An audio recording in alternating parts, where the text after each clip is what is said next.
Ayo, Assalamualaikum warahmatullahi wabarakatuh. Kami dari kelompok BUMS. Di sini kami ingin mempresentasikan optimalisasi proses produksi BUMS dengan metode NMAIC. Oke, next. Di sini ada saya sendiri, Ahmad Rafirul, sebagai CEO. Saya Safia Salsabila sebagai CMO. saya Naila Afifah sebagai CFO. Saya Hoirunisa sebagai CCO. Selanjutnya, presentasi pertama akan disampaikan oleh Hoirunisa. Oke, terima kasih. Di sini saya ingin menjelaskan tentang masalah define, yaitu masalah utama yang dihadapi proyek BOMS ada 3. Yang pertama itu banyak yang pelanggan yang mengeluh. Yang kedua itu waktu produksi yang sering molor. Dan ketiga, bentuk baksonya agak seragam dan jadi nggak konsisten. Nah, tujuan perbaikannya dari BOMS ini, kita mau bikin ukuran dan tampilan bakso lebih rapi dan konsisten, biar enak dilihat dan punya standar. Terus, kita juga pengen proses produksi lebih cepat minimal 15-20%. Caranya dengan bikin alur kerja dengan yang lebih jelas dan efisien. Dan tidak kalah penting, kita juga mau mengurangi produk cacat kayak bakso bocor, gosong, atau pecah di bawah 15% per batch. Nah, jadi ringkasannya, itu kita proses dimulai dari belanja bahan, terus giling dan dicampur, lalu dibentuk manual dan direbus, dikemas, dan disimpan. Terakhir, yaitu bakso dikirim ke pelanggan, baik offline maupun online. Lanjutnya, next. Pada tahap measure, kami mengawali dengan mengumpulkan data awal dari proses produksi BOMS selama 3 hari, yaitu Senin, Selasa, dan Rabu. Pada hari Senin tercatat produksi sebanyak 100 pieces dengan produk cacat sebanyak 15 pieces sehingga menghasilkan defect rate sebesar 15%. Produk yang berhasil lulus quality control ada 85 pieces dan waktu rata-rata produksi mencapai 54 menit. Kemudian di hari Selasa terjadi peningkatan performa yang signifikan. Jumlah produksi naik menjadi 110 pieces, produk cacat turun menjadi 10 pieces. Sehingga defect rate juga turun ke angka 9,1% yang merupakan hasil terbaik dari ketiga hari.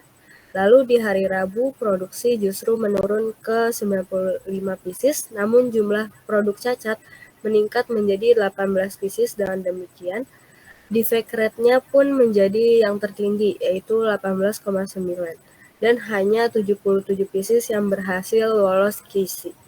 Dari data ini, kami bisa menyimpulkan bahwa performa produksi belum stabil dan masih terdapat variasi kualitas antar hari. Rata-rata waktu produksi selama 3 hari adalah 54 menit, yang nantinya akan kami gunakan sebagai tolak ukur efisiensi. Selanjutnya kami menganalisis proses produksi secara lebih mendalam dengan memetakan setiap tahapan proses mulai dari awal hingga akhir. Tahapan pertama adalah penggilingan daging yang memakan waktu rata-rata 10 menit dan berpotensi cacat rendah. Lalu masuk ke tahap pencampuran bumbu selama 7 menit yang juga berpotensi cacat rendah. Tahap selanjutnya adalah pengisian mozzarella selama 12 menit. Di sini mulai terlihat potensi cacat yang lebih tinggi karena bisa terjadi kebocoran atau isian yang tidak merata. Kami juga mengidentifikasi tahap ini sebagai salah satu bottleneck utama karena bisa memperlambat proses secara keseluruhan. Kemudian proses dilanjutkan ke perebusan bakso yang merupakan proses paling lama dengan waktu 15 menit, namun tingkat cacatnya rendah. Tahap terakhir adalah pengemasan yang memakan waktu 10 menit meskipun waktunya relatif singkat. Justru disinilah ditemukan potensi cacat yang paling tinggi, yaitu kemasan lembek, rusak, atau tidak rapi. Tahap ini juga menjadi bottleneck karena mempengaruhi hasil akhir produk yang siap jual.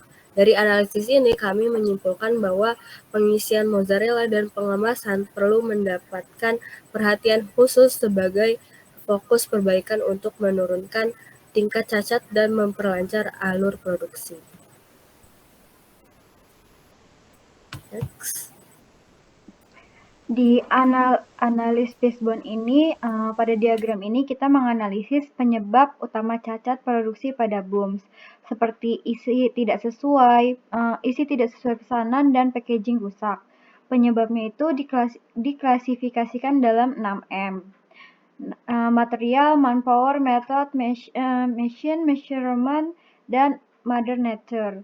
Hasilnya itu menunjukkan bahwa kurangnya SOP, pelatihan karyawan, serta kualitas bahan dan alat yang tidak konsisten menjadi faktor dominan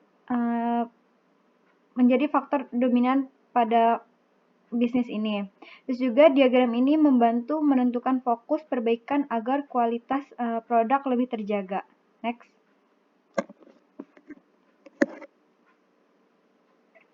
Pada slide ini kami menampilkan analisis Pareto dari jenis-jenis defect atau cacat produk yang ditemukan dalam proses produksi BOOMS. Dari hasil rekap data, jenis defect yang paling sering muncul itu adalah ukuran bakso yang tidak konsisten dengan jumlah kasus tertinggi yaitu 5 kali, disusul oleh komposisi cabai atau bumbu yang tidak konsisten sebanyak 4 kasus, dan bakso yang tidak matang sempurna sebanyak 3 kasus. Jika dilihat pada diagram Pareto di sebelah kanan, terlihat bahwa 3 jenis defect teratas ini menyumbang hampir 80% dari total masalah produksi. Ini menunjukkan bahwa jika kita fokus memperbaiki 3 faktor utama ini, maka sebagian besar masalah kualitas dalam proses produksi bisa diatasi. Terus dengan mengetahui prioritas ini, tim produksi dapat lebih fokus menyusun SOP yang ketat, terutama pada pengukuran bahan, waktu pemasakan, dan pengolahan bumbu, sehingga kualitas produk lebih konsisten dan dapat diterima pasar dengan lebih baik. Next.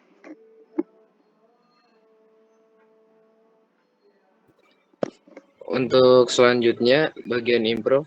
Jadi di sini ada 3 proses, yaitu yang pertama pengisian mozzarella, kedua pengemasan, dan yang ketiga ada pembentukan bakso. Nah, di masing-masing proses ini ada kegagalannya sendiri-sendiri. Yang pertama dari pengisian mozzarella, yaitu kegagalan yang paling sering terjadi keju atau mozzarella-nya bocor, atau mungkin pengisian yang tidak merata. Nah, yang kedua di proses pengemasan, potensi kegagalannya yaitu plastik lembek atau bocor. Nah, yang ketiga, proses ketiga ada pembentukan bakso. Hal yang paling sering ditemui yaitu kegagalan di ukuran tidak sama. Nah, ada efek kegagalan dari pengisian mozzarella yaitu rasa dan tampilannya pasti tidak akan konsisten. Yang kedua dari proses pengemasan, efek kegagalannya adalah produknya rusak dan pelanggan pasti komplain. Nah, yang ketiga pembentukan bakso, efek kegagalannya adalah tampilan yang buruk, sulit merata. Nah, solusi untuk dari proses pengisian mozzarella itu gunakan cetakan yang standar atau pelatihan ulang SDM. Kita mengajarkan ulang orang yang bertugas mengisi mozzarella tersebut. Nah, yang kedua ada ganti jenis plastik. Dan yang terakhir, solusinya adalah gunakan alat pencetak yang manual atau kita berikan panduan untuk ukuran bakso tersebut. Boleh di next. Oke, selanjutnya di sini di tahapan kontrol ini kita fokus pada untuk menjaga supaya proses produk yang diberikan tetap berjalan konsisten dan nggak balik ke kesalahan yang lama. Jadi tujuannya ini itu memastikan proses yang sudah diperbaiki tetap berjalan konsisten dan juga kualitas kembali menurun dan mempermudah pemantauan produksi harian dan kualitas produk. Yang keempat itu tools yang digunakan yaitu checklist, dashboard, dan control chart. Nah, caranya kita pakai yaitu ada pengisian keju, dicek supaya kejunya nggak bocor dan isinya rata. Yang kedua itu perebusan, harus sesuai SOP, dicek waktu dan suhunya. Yang ketiga itu pengemasan, dicek supaya rapi, bersih, dan nggak lembek. Yang keempat itu final QC, yang dimana kita itu memastikan produk layak distribusi ke pelanggan. Jadi masing-masing ini tuh udah ada poinnya dan tanggung jawabnya dari tim produksi sampai QC. Oke, next.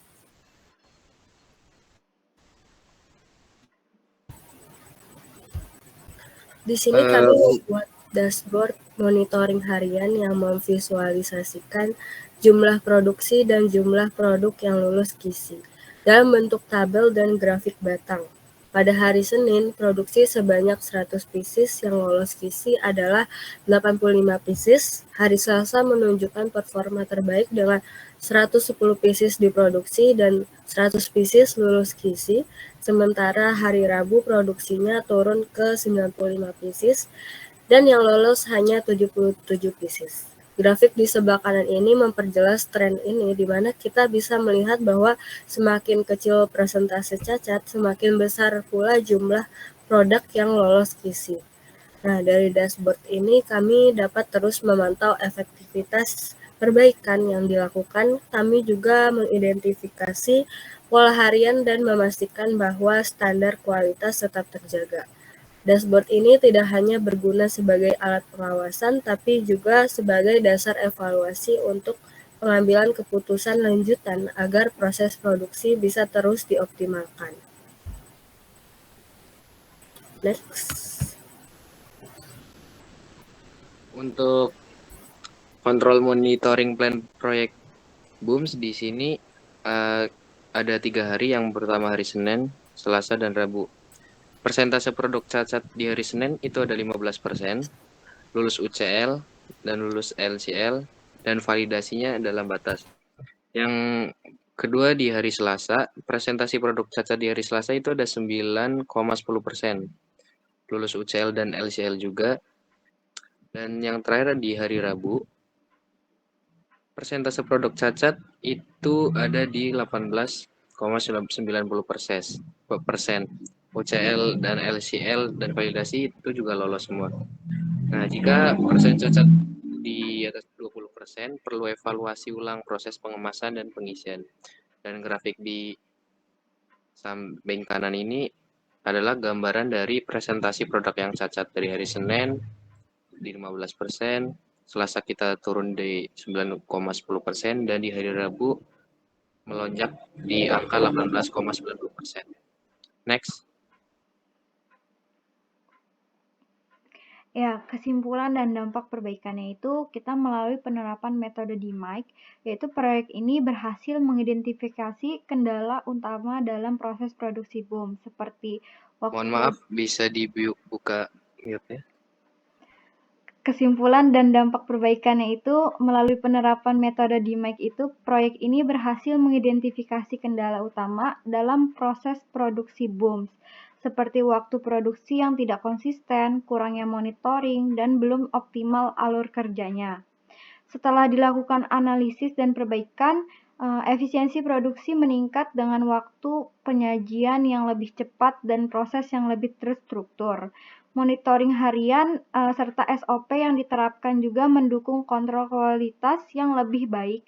Dari keseluruhan proses ini membuktikan bahwa pendekatan berbasis data seperti DMAIC dapat menjadi solusi efektif dalam meningkatkan kinerja produksi secara berkelanjutan.